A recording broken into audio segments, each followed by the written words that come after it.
Yan ulam niya. Yung kanin yun. Tapos ito langka.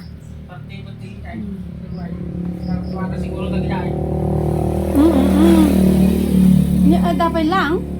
Dapat lang ba yung mga tan?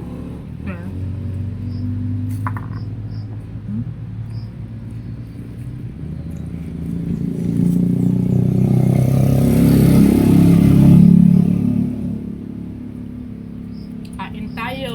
Paborito kong ulam to. Teka yung apay. Yakapay! Pampok! Ha?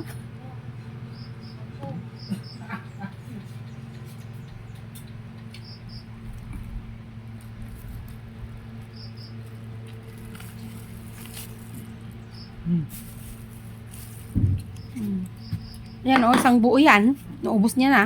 Galing sa farm namin. Farm ng kapitbahay.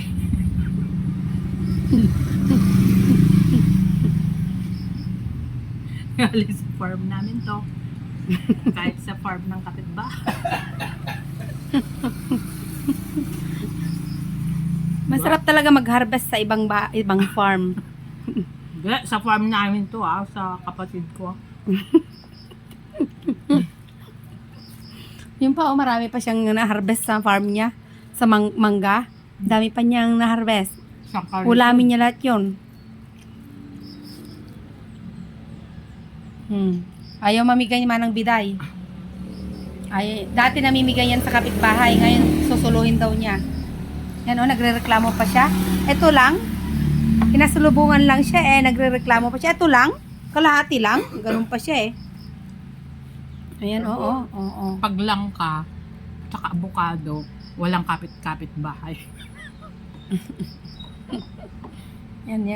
Oo.